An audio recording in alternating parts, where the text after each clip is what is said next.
It's Donna Cravata, and we're back again with another Real 50 Over 50 interview. And today I'm very excited to introduce you to Susan Dabbar. She is the founder and editor-in-chief of PROVOKED magazine, a bold, unapologetic media brand created for women who are nowhere near done. Tens of thousands of women have already joined its growing community, drawn to PROVOKED's mission to spark the conversations that shift culture, torch stereotypes, and turn aging into raw power. Here, women over 50 are celebrated the autonomy, personal, financial, and professional, um, just like where they want to go and what they command. At the heart of it all is Susan herself, a lifelong reinventor whose journey spans from designing nuclear submarines as a naval architect to shaping global brands at Disney and Nestle, to the world of professional poker and entrepreneurship. Through PROVOKED, Susan and her band of seasoned editors and writers are rewriting the narrative on aging, showing us that it's not a decline, but a declaration of autonomy, ambition, and agency. Welcome. Thank you so much, Donna. I'm so excited to be here today with you. I'm excited too, because we're doing a lot of the same things from different sides of the coin. Yeah, I think so. I definitely think so. Where do you want to start first? I mean, there's just so much that we can cover. Well, I mean, let's start on how you go from being a nuclear architect to running a very bold women's magazine. Well, What was so the hand I, holder that brought you there? there you go. Well, that's a great story. Let's see, how do I condense it? Well, first of all, I've been, that's happened over 4 decades, right? And I was one of those young girls that was wired to, enter probably a STEM, math and science, analytics field. Mhm, And I was very lucky that my mother kind of directed me, even though she didn't have that opportunity. She had the wisdom to know to kind of direct me towards that. And I ended up studying engineering and majoring in naval architecture, and graduated. And this was back in the very early 80s. But that really laid a foundation for me. And I met my husband there, who has also been pivotal in supporting me and kind of championing this amazing 4 decades run that I've had, because he's not a risk taker, and I am. I have an insatiable mhm, appetite for change. I live for it. I love risk. I'm a high roller, which probably made me a good poker player, and mhm. so I've had 7 businesses that I've launched in the last 4 decades that I've exited 6 pretty successfully. And when I turned 60, which was now 5 years ago, I I just sold my last business, which is an educational consulting business. And I took about 2 years to figure out, like, if I had one really good act left, that where I could make an impact and do something at scale, which I had never done before, what would that be? And I did a lot of searching and a lot of soul searching and Mm, to talk to some of my mentors. And I landed on media because what I found was that, women our age weren't really, there was almost no serious scaled uh, media companies. we could And sit more, here and talk eyeshadow, yeah. but that's about it. And more importantly, companies run by us, about us. We can name the legacy. There's, AARP with the Mhm, Ethel.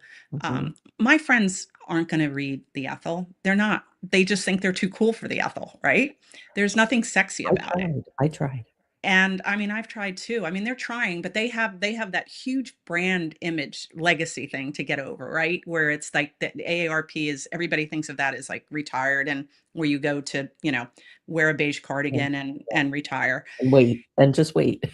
Yeah, and I would argue that the gap is not accidental, that it's structural, over time and the way legacy media has been built. And this is something, we could go on, all day about. But what I'm trying to do at Provoked is build a newsroom mindset with a very point of view brand with multiple revenue lines that scales and that really brings, women 50 and up to the forefront and tells our stories in a real, authentic way, unapologetically, without permission.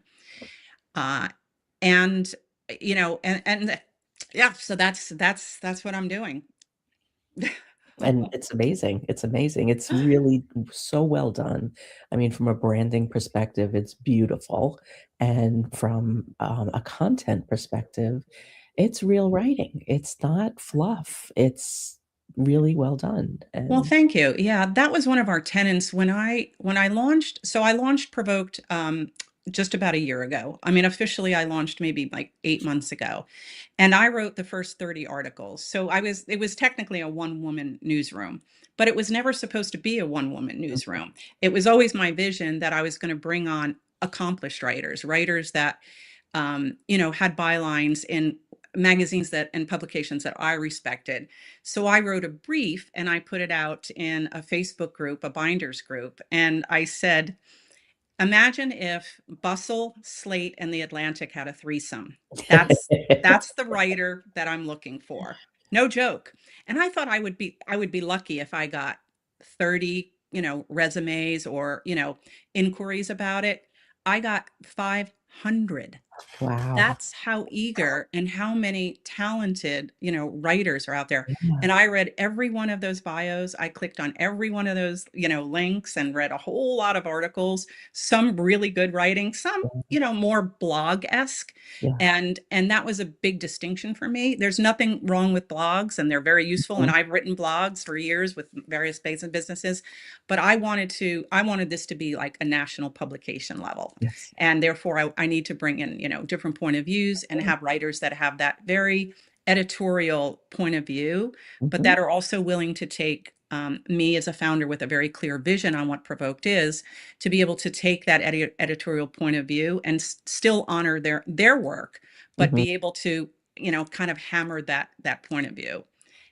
And that point of view really centers around two questions that I'm constantly needling my writers about. Why does this matter to women in midlife? And Mhm. why does it matter now? If you can't answer those two questions, then we're not publishing this. Oh, that's PR. Yeah. Yeah. Like I have been teaching PR for many, many, many years, and people were like, "Oh, I've got a new website." That's not PR. People have to like Yeah. there's got to be something to share. There's got to be something that people are going to care about, and nobody Right. cares about your new website.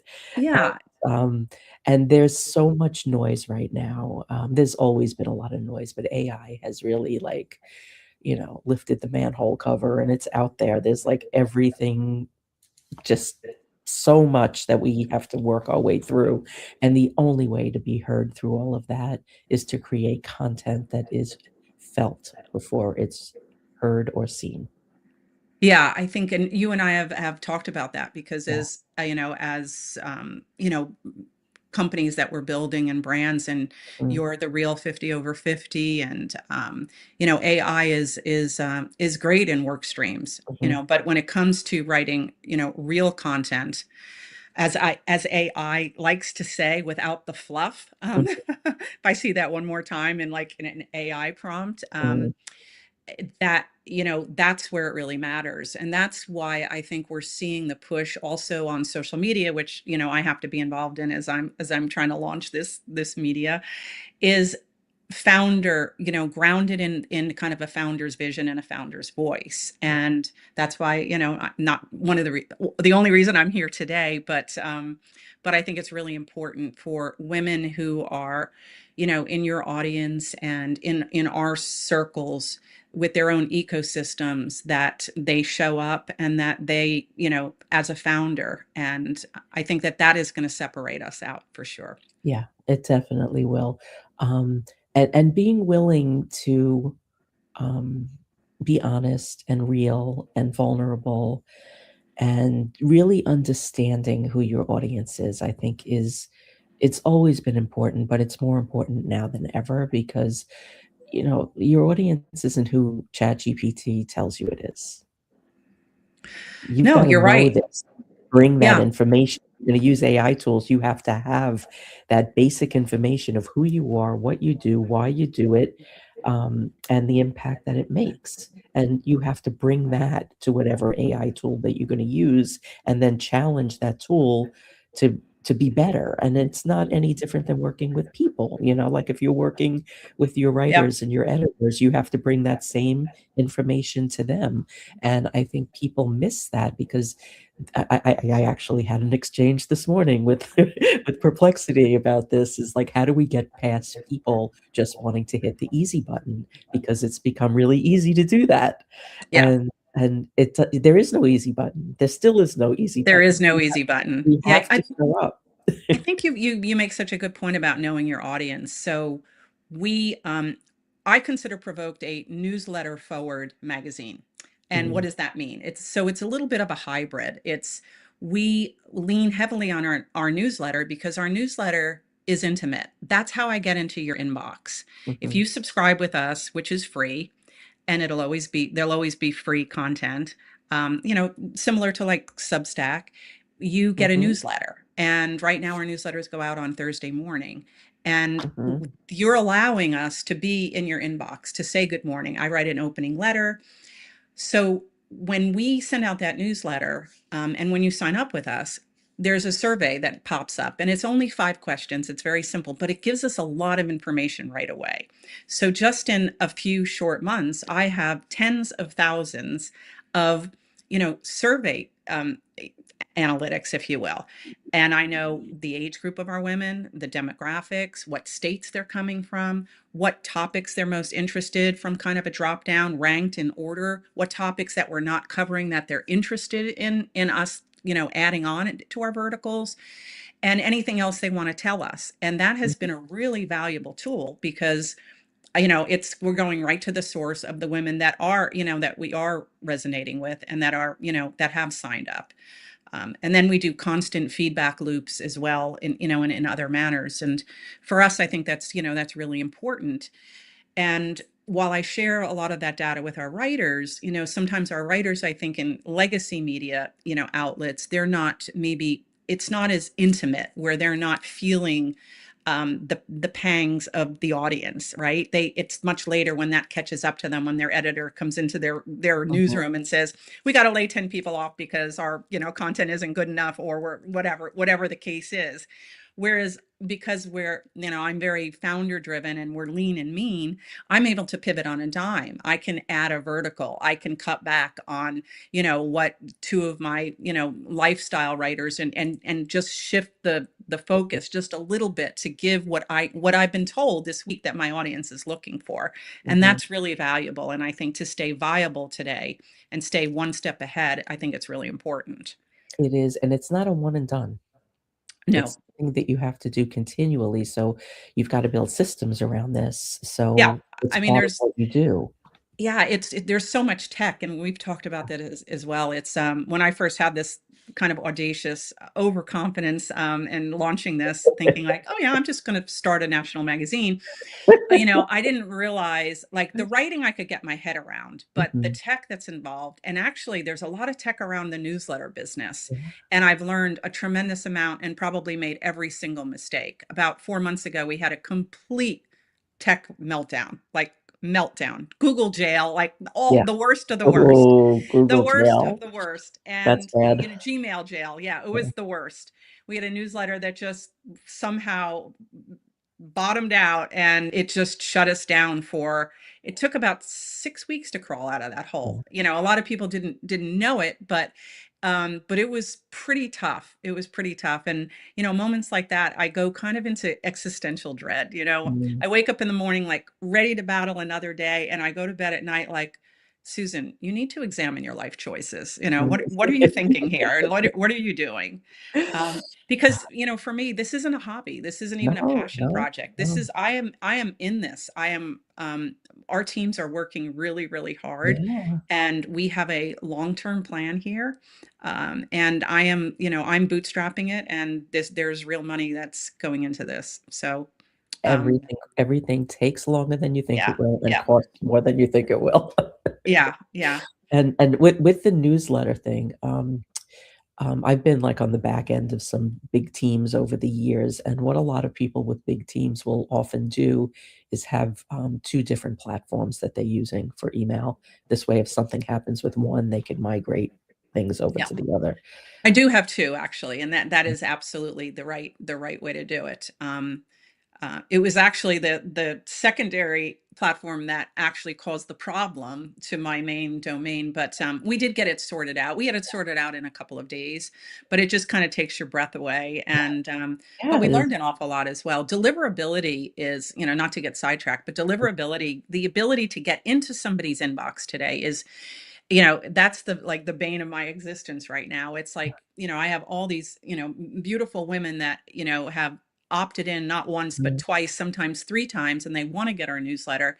And for whatever reason, we're, you know, we're going into their promos box or their spam mhm. box. So it's a constant learning curve of how to get better at deliverability.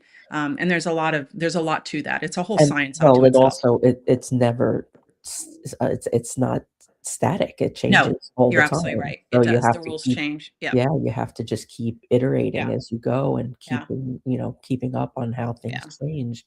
The same thing with social media too. I mean, like, Yeah. I'm sure you've heard of this, LinkedIn silencing the voices of women. Yes. Yep. Um, Yep. Yeah, we've talked about that. I just did a reel on that. Yeah, there's a lot of moving parts. The, you know, the kind of the fun, glamorous part to talk about is, oh, where do you get your inspiration and what are you writing about? And how's it like, you know, what's it like to work with all these brilliant writers? And that's all awesome. yeah, But it's like any other business, it's the grind behind the scenes. yeah, It's getting it into getting finding the right audience and then getting them what they need, what they want, and yeah. what serves them and where they find value. You know, if we don't, if we print something, print, I'm using an archaic word, Yeah. if we send something out into the world and you don't, you, after you read it and you don't want to call your bestie or your daughter or your mom and say, like, holy crap, Donna, I just read this and like, you have to read this. I'm Yeah, sending it to you right now. Or what do you think about this? I yeah, think this is absurd. You know, I want to, I don't care what spectrum you're on. I want to evoke a reaction from our writing, right? That's what we're all about, which is why we have the name Provoked. We're here to poke and prod and provoke. We are here to challenge the norms. Um, we have a very distinct editorial point of view also when a piece comes in or I'm back and forth and we're brainstorming with a writer. It's I we talk about 3 things, braiding 3 things together. And this is mhm, another like kind of part, a big part of our editorial point of view is I want you to braid a distinct point of view, hence your opinion as a woman writer, culture, a cultural tension point, and service, meaning that you're delivering something to the reader that they're going to take away and be able to use or, you know, find valuable. So that's not easy. That requires yeah, intellectual flex, right? And again, some of my writers are like, you know, they've written for other outlets that where it's a little more tame and you can write an article about, you know, my new favorite hobby is knitting and, you know, here's how I learned it. Not mhm, against that. I love to knit. I do mhm, knit and I use those kinds of articles, but mhm, that's not what Provoked is. yeah, You know, Provoked is different. It's, you know, why does it matter to women? Why does it matter right now? And there's a woman that wrote the article that's between the ages of 45 and 85 that cared deeply enough to write this because mhm. she had a distinct point of view. It was in her lane, and she was able to braid these 3 important things together. And that's really what's key and what makes us different. And that's why AI is hopefully not going to be able to come and, you know, and replicate us. It won't, it won't, it can't, it can't. I ask all the time, like, what can't you do? I ask the tools all the time. Tell me the thing that you can't do because that's the thing I wanna do. I mean, Yeah. this is how I start my prompts. Be honest, don't blow smoke up my ass is one Yeah. that I use Yeah. all the Yeah, time. I use that one too. It's like, you know, I need an honest moment here. Like, don't give me this like this, oh Susan, you're wonderful shit. I don't need Yeah, that. yeah, I got yeah. plenty of that. I don't need that. I need the hard truth, you know? Yeah. Have you ever asked Claude to roast you? Yes. Yeah, That's those are fun. yeah, Yeah. Yeah. yeah. Yeah. Yeah. I've done the drunk best friend, I've done the roasting, tell It's me the things that I don't know about myself. Yeah, yeah, that's a good one. I kind of keep that one up. It's almost like wallpaper. Every so often when I'm having a moment or I go down, I obsess over something that's kind of ridiculous, like, the right color of purple on the Mm. background of an image. Don't start me on that. But I go back to that roast that I think it was Claude did, and there's a whole paragraph there about my obsessions, and it's like, good Lord Jesus, Susan, like you got to just let it go. Yeah, yeah, yeah, Oh, I just really enjoy them so much. yeah, yeah. I It's have so like, much fun with them. It's brought this whole new dimension into everything that I do, and, but I'm in it. I don't it's not replacing me in any way, shape, or form. If it's not gonna take whatever it is that I'm doing and make it better, I'm not using it. yeah, yeah. I mean, I agree, and we have definitely like writing rules. When I bring a writer Mm, on, that if I get a whiff, or a sniff out that they're using mm, AI, that's obviously that's a big no-no. I pay all of my writers. I think that's a really important. Um, that's not an option. I don't think it should be optional mm, for women that have platforms where other women are writing for them. I know that's not the case across the board. But for me, going into it right in the beginning, I was going, to pay my writers. We have several different ways that writers come in to us. We have our actual team of writers, of freelance writers, and they're on our masthead. And those are writers that are kind of have regular beats. They're either kind of in the life, or they're in travel or mhm, style or mhm, whatever. And then I have something that's been wildly popular, that I welcome, everybody that's listening today and that'll listen to this later on. It's called our Dear Reader program, and I named it Dear Reader because it's our readers are dear to us, mhm, and also it's a great beginning to like a letter, right? Dear Reader. And that's if you have a story to tell, and maybe it's just one story. Maybe you're a writer. Maybe you're getting ready to launch a book. Maybe you're grieving over something, and you're just overwhelmed. Whatever it is, you can pitch us. And there's the pitch prompt is right on our homepage at the mhm, bottom of our feeder. And it turns out that we get 10 or 20 pitches a week, and it's become quite competitive, and mhm, so not everybody does get published, but we pick one or two of what I think will be the best ones that resonate with our audiences, and people that where the pitch is good enough where I can tell that they do have some writing chops, mhm, and we pay them a rate that would be a really good rate, as if they mm, were one of our staff writers, and they go through our editing process just as if they were a professional writer. And mhm. I'm hoping that process is really interesting and great learning for them. And then we publish them, and they're all published under our Dear Reader section, and some of those articles have been the top articles for the week. That's They amazing. get the most comments. They're usually very personal stories, Mhm. and they really resonate with our audience. So I'm really thrilled with that. A, we're giving that opportunity, and B, that it's getting out there and people realize that we offer that opportunity. I'm gonna include that in my Sunday edition of Real 50 Over 50 email that I send out. Yeah, I would love that, because Yeah, we're like, our doors are open, and we just I love that program, and I see it, I see it having legs, and it's a great way to support, like I said, to support women and to pay women their worth to tell their stories, because it's all about the storytelling. That's how we learn and we live. We live through each other's stories. yeah, and the thing is, like, once you're paid to write something, you have an entirely new value of being Absolutely. part of writing. Yeah. It also The value of your validates you. story, yeah. I think well, besides, it builds some of the women, that a lot of the women that come into our audience, they're looking for recognition. They're looking to be visible. They want to be seen. We're used to feeling invisible, right? At our age, that's, we all use that slogan, right? We want to be seen. We want to be heard. We want a place where people will respect us. And being paid is the biggest way you can. I value you. I value you as an editor. I value you in this, like, kind of macro thing that I'm building enough to pay you because you matter. I Yeah, see you and you matter, and your words matter, and your story matters, yeah. not just to me and my team, but to the whole world. Mhm. And that's really powerful, It's really incredibly powerful. powerful, and it is it's a defining moment for somebody that has never experienced that before. Yeah, yeah, yeah, I think so. So we weight, our dear reader pieces get weighted, the same as, as our, our kind of regular mainline,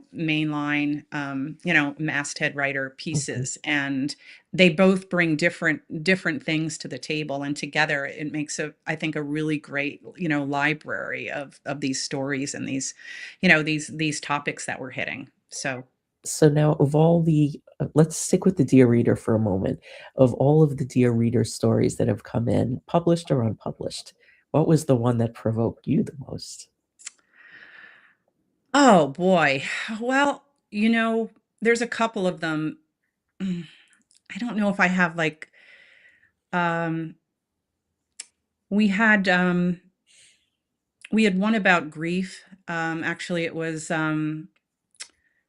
Gail's piece that where she realized she had to be strong for her mother as her mother was deteriorating and ill, and she thought that she had to be there and be the strong one and kind of lost herself in that process.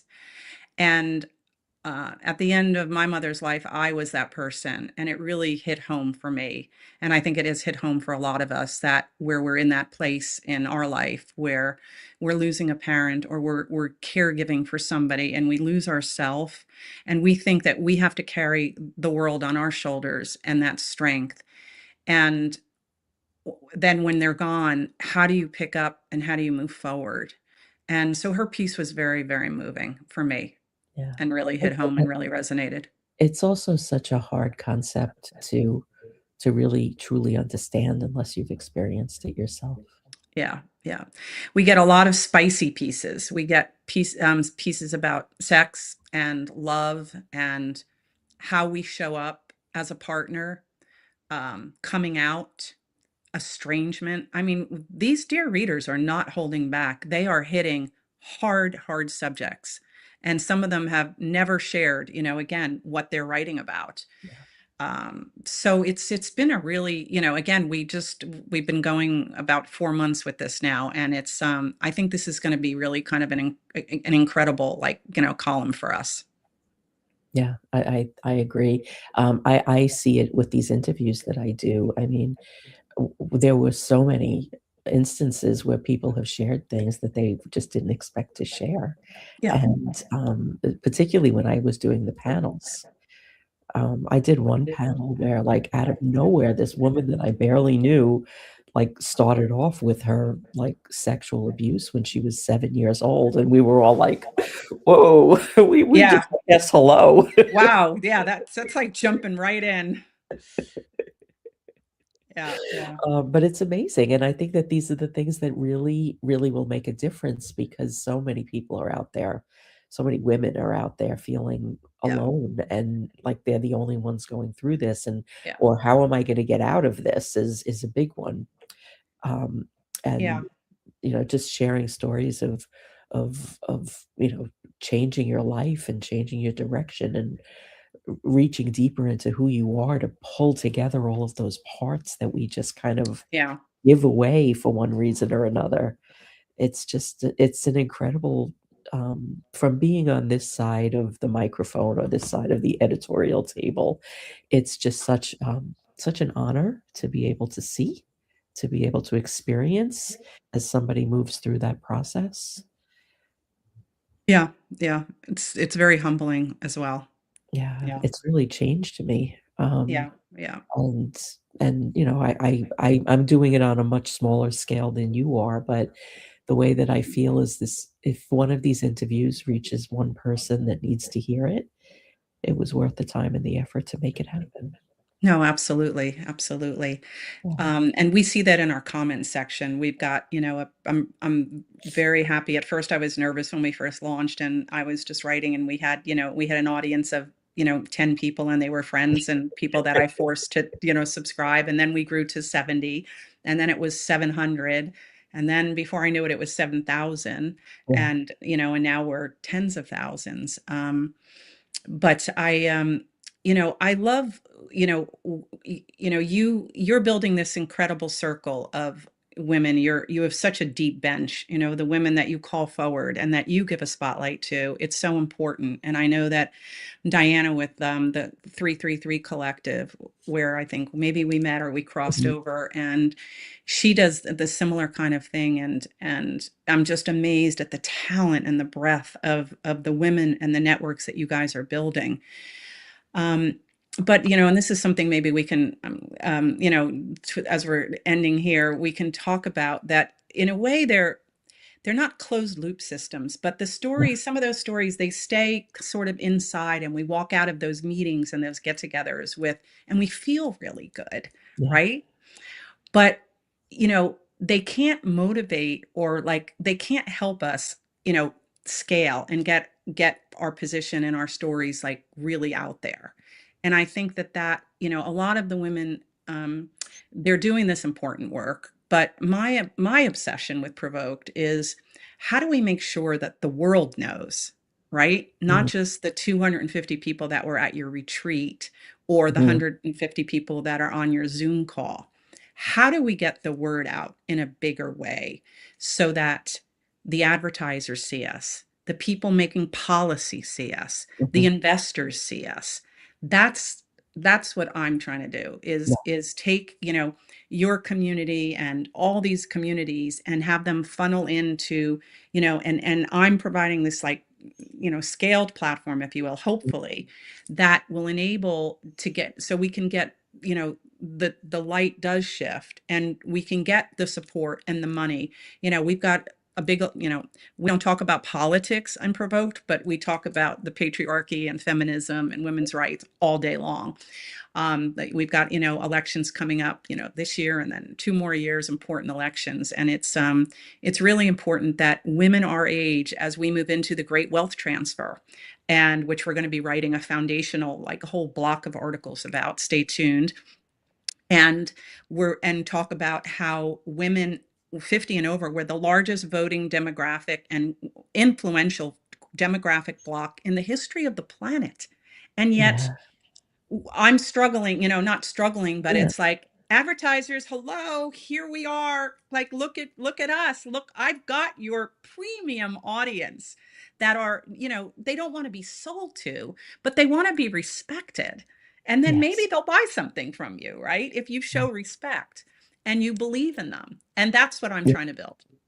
Yeah. Well, it's taking a different approach, and it's a combination of, connecting these smaller communities, so, they're tighter together, not only just tight within each other, but tight together, and then, finding those opportunities where there is a bigger voice, where somebody has a larger platform, Yeah. and allowing them to see you. And one of the things, I mean, I've been doing social media since before it came out.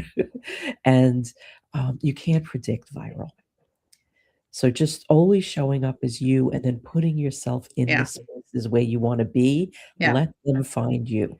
Yeah, I'm not interested Yeah, in, I mean, sure, yeah, if we want to have a viral moment, I'm all yeah, about it, but yeah, that's not what I'm chasing at all. What yeah.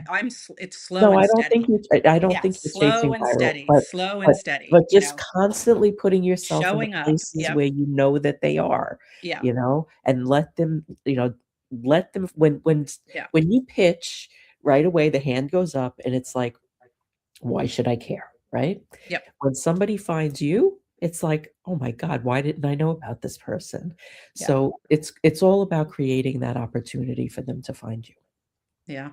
Yeah, scaled media changes how we're seen, and that's what I'm after. And Yeah, and where we're seen is where the money goes. yes. And I'm not talking about money for me Yeah, personally. yeah. That's not No, even, I know it's exactly what you're the talking about. the big money. The Yeah, money for women's facilities and yeah. women's rights, and all the things that we want to On talk a about, systemic and level. all the systemic things that women need and we need in this country.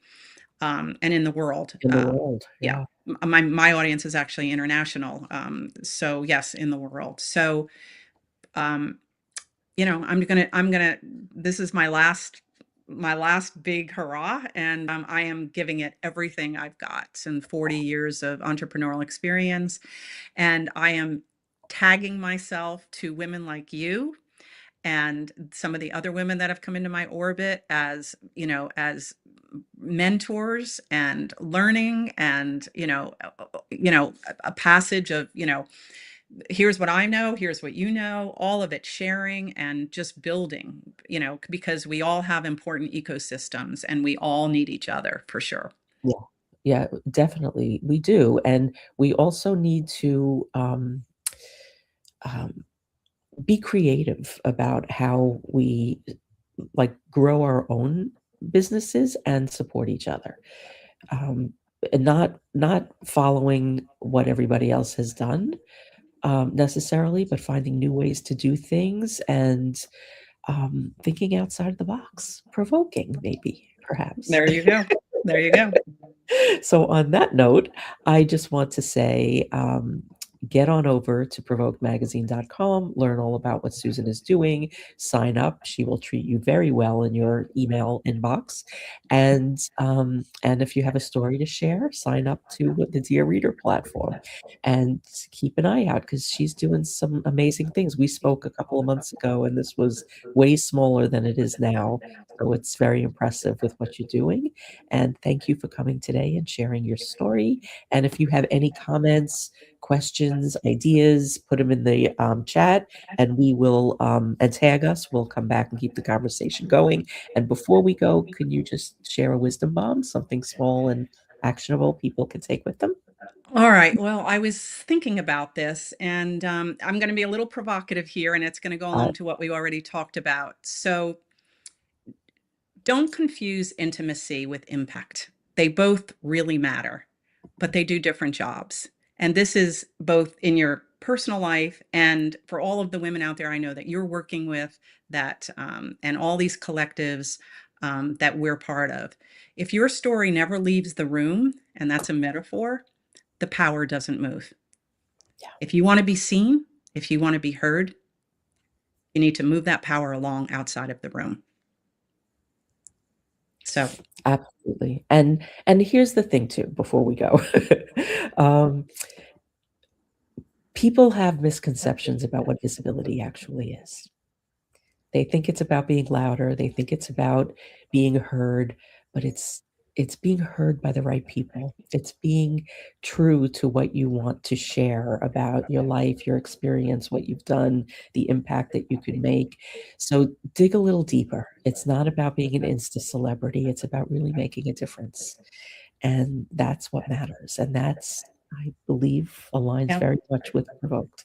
Absolutely, absolutely. That just gave me like chills. So that was great. And you're a master at that. You're so good at isolating those kinds of really, powerful ideas. So thank This, you.